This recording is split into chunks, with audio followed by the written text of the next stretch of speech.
Sabar, Paula. Sabar. Saya tidak pernah jerotin kepala dia. Demi Allah saya bilang. Mbak Im Wong itu mendalilkan adanya sebuah perselingkuhan.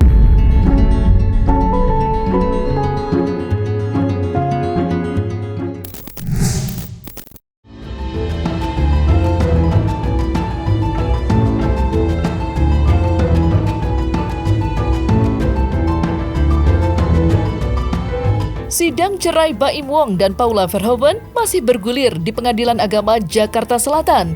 Kemarin, Baim Wong ditemani kuasa hukumnya menyerahkan barang bukti terkait dugaan perselingkuhan yang dilakukan Paula.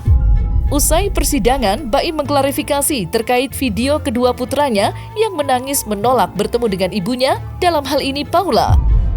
Seperti diketahui, video yang diunggah Baim di media sosial pribadinya itu viral dan mendapat beragam komentar. Bahkan ada yang menuding Baim sengaja melarang anak-anaknya bertemu dengan ibunya.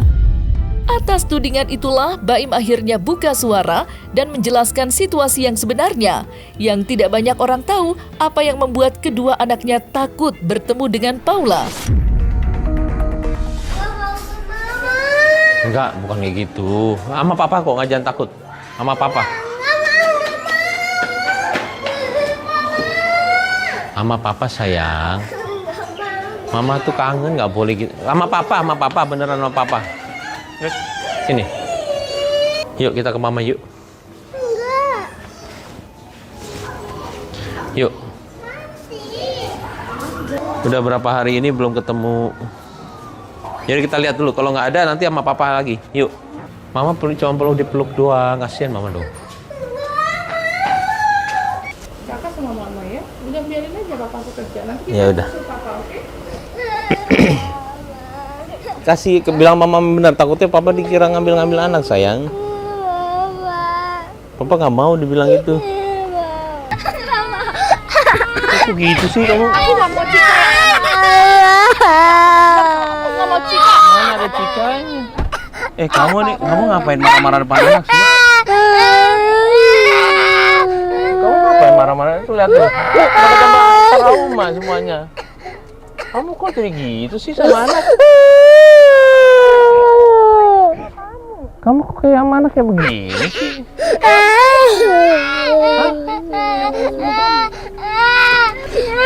Oh gitu, ya sayang, udah. Ada papa, udah.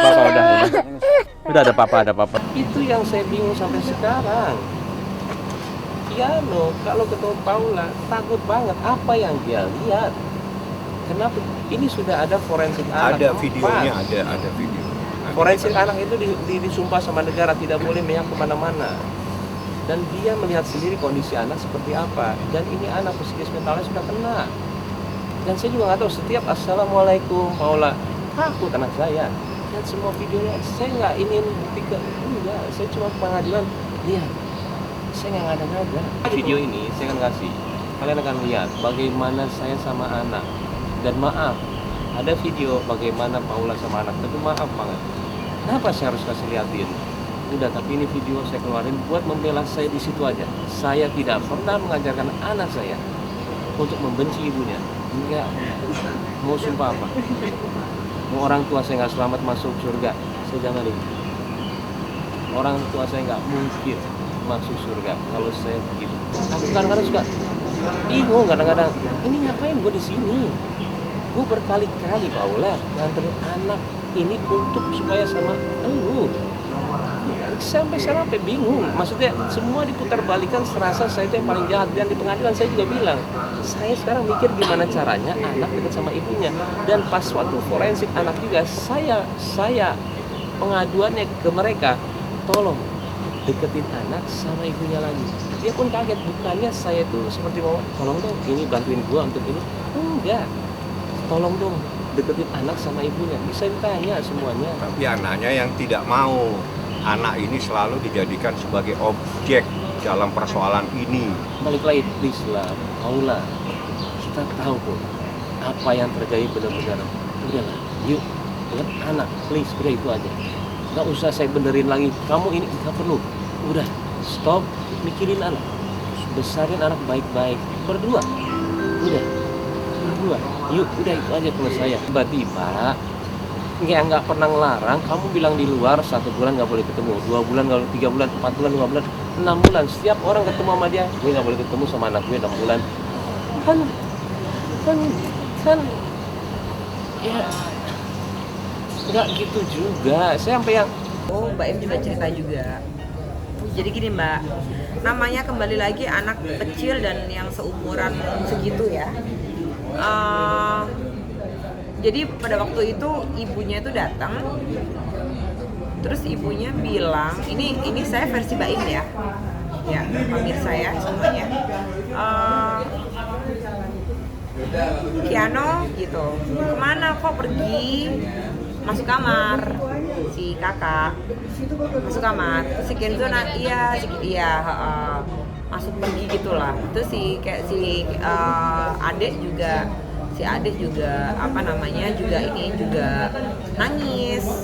Dibilanglah sama ibunya, kenapa nggak boleh ya ketemu sama mama ya. Nah gini aja Mbak, logikanya anak kecil kalau misalkan seperti itu kan kayak apa ya, kayak kalau Mbak Im bilang sih kayak dipancing ya. Masalah anak ini Mbak Im itu kan selalu cerita ya ke Vista ya. Nggak pernah dia itu menghalangi untuk anaknya itu bertemu dengan ibunya gitu loh. Nah maksud si Mbak Im itu, jadi gini, Mbak Im cerita sendiri ke saya kan, si ibunya itu datang ke kantor Mbak Im dengan tiba-tiba, terus selalu diajarkan sama Mbak Im itu kalau anak-anak ini versi Mbak Im ya, kalau anak-anaknya itu kalau ada mamahnya itu ayolah peluk mama, ayolah peluk papa gitu, sayangi papa, sayangi mama gitu. Tapi ya gini loh, semua itu kan mungkin ya Mbak kembali ke mana anaknya juga ya, karena anaknya mungkin ya apa sih, seorang anak itu mungkin ngerti juga ya yang bagaimana dan yang bagaimana ya. Jadi ya memang kalau saya lihat memang seperti ketakutan Mbak Im juga bilang, seperti ketakutan. Dan Mbak Im juga bilang juga kalau padahal Fis udah gue tuntun, udah gue bimbing gitu. Kalau ada mama datang, jangan takut. Nggak pernah Mbak Im itu menghalangi, itu nggak pernah.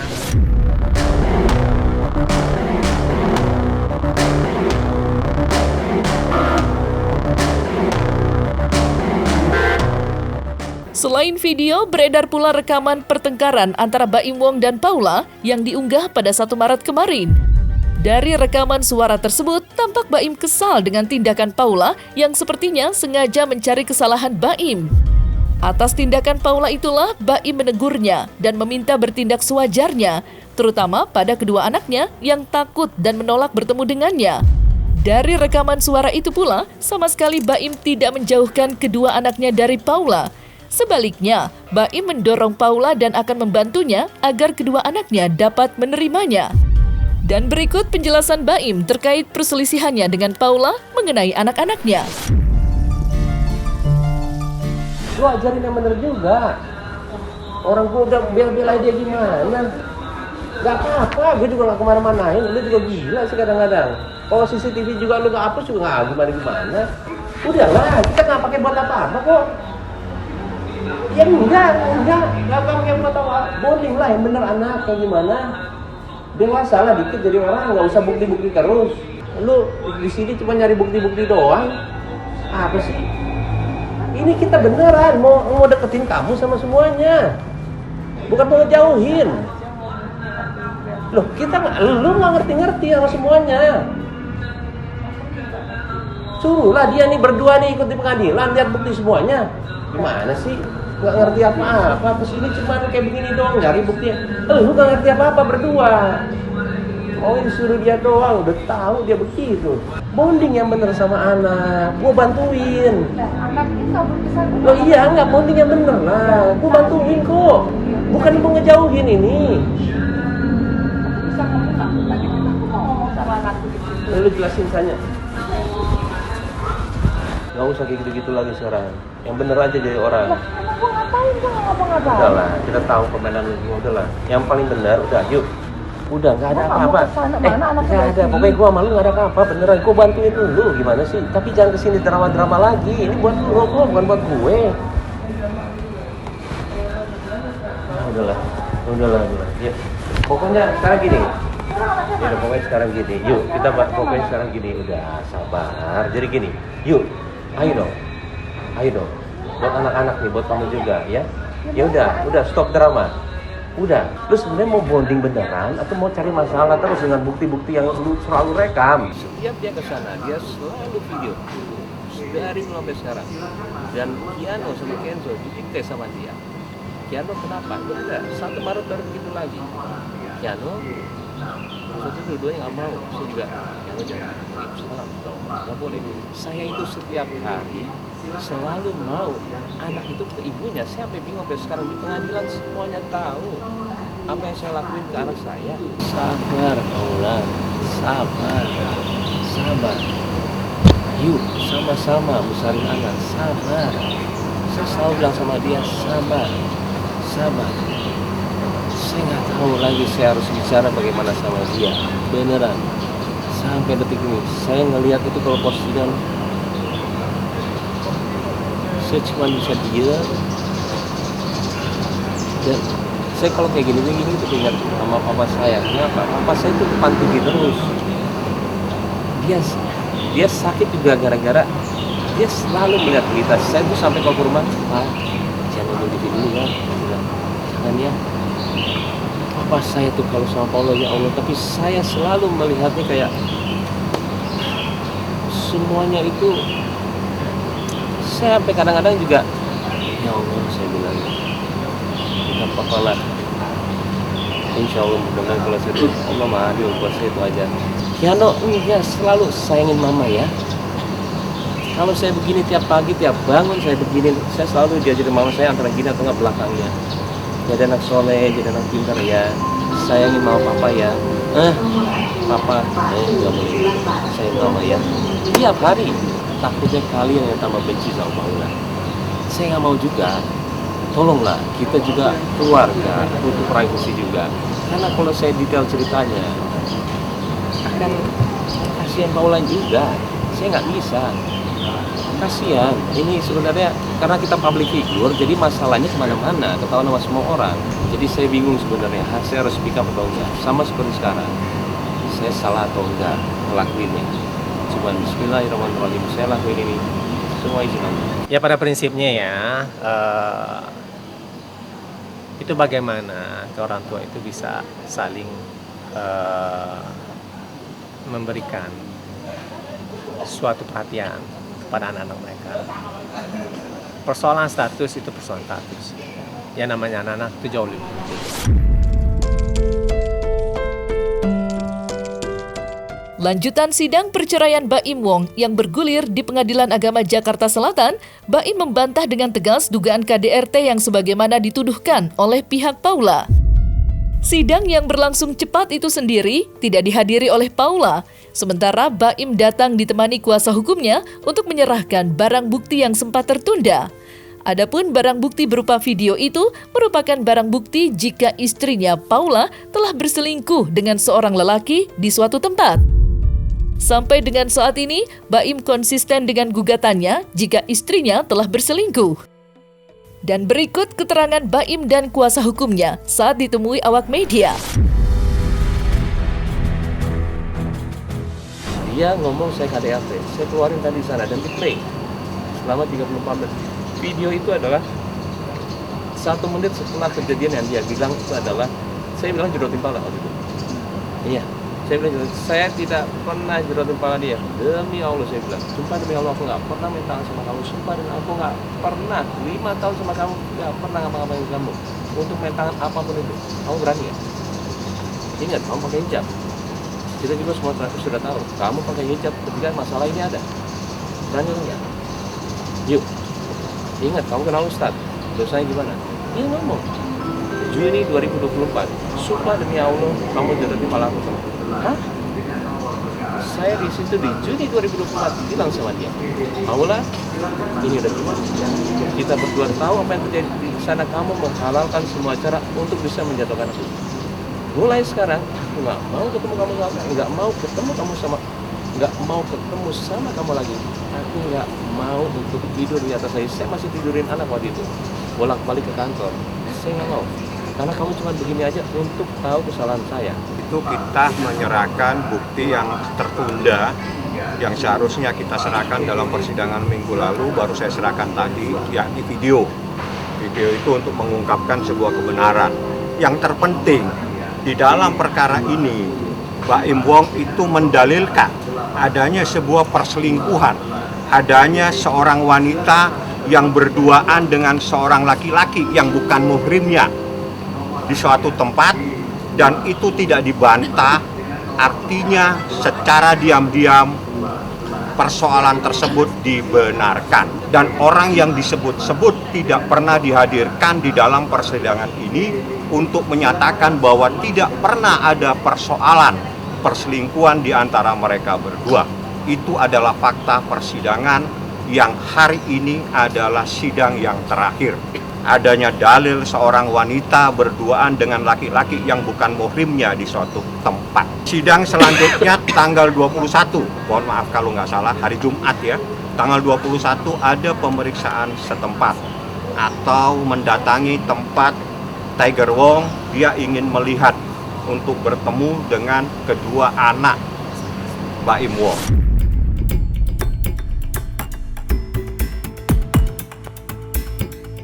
Perceraian Baim dan Paula sepertinya tinggal menunggu waktu. Kata rujuk sepertinya menjadi hal yang sulit untuk dilakukan, baik oleh Baim maupun Paula. Meski Baim kekeh ingin berpisah dari Paula, sebagai seorang ayah, ia tetap butuh Paula untuk bersama-sama membesarkan anak-anaknya.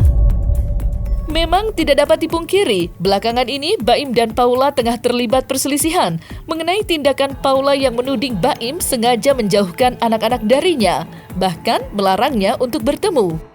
Dan seperti apa kedua belah pihak menanggapi perselisihan tersebut? Saya kasih tahu sekarang, itu kemarin, sidang minggu kemarin, supaya kalian sekarang pakai logika gitu ya. Sidang minggu kemarin, saya ditanya sama Baim, gimana kalau keputusan hak asuh anak ada di tangan orang tua? Saya bilang, ayo, yuk, saya mau banget. Hakim juga bingung dengan semua bukti yang ada itu. Saya mau, karena ujung-ujungnya ibu juga sama anak, gak mungkin enggak. Dan saya bilang seperti sama hakim, setelah itu selesai, Paula kan telat, dia masuk, ditanya pertanyaan sama Paula, dan Paula yang gak mau. Sekarang gini loh, saya juga bingung, saya gak boleh ketemu anak 6 bulan. Saya bilang, ini sebenarnya saya, hakim pun bingung, saya pun bingung. Nah, saya pakai logiknya kalian, ini kita mau gimana? Hak asuh anak, hadana, itu hampir sama dengan persoalan adopsi. Syarat yang terpenting adalah seseorang itu sehat jasmani dan rohani. Ingat, hadona itu hampir sama dengan adopsi.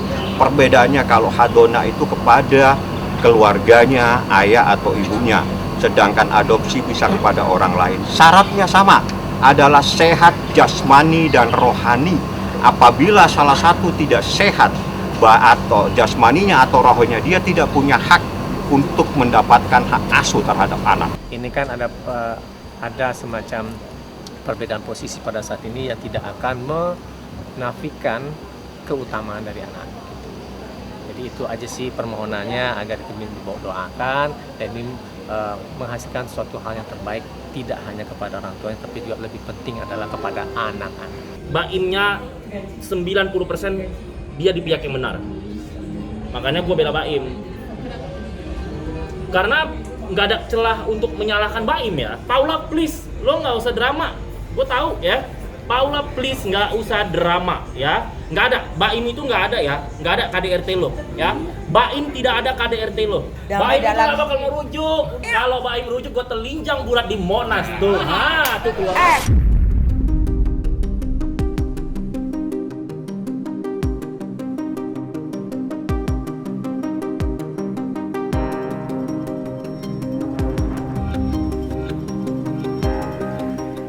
Nah, selesai sudah Cumi Lovers? Saksikan terus Cumi Camp In Depth, kabar lengkap, mendalam, dan akurat dari narasumber terpercaya.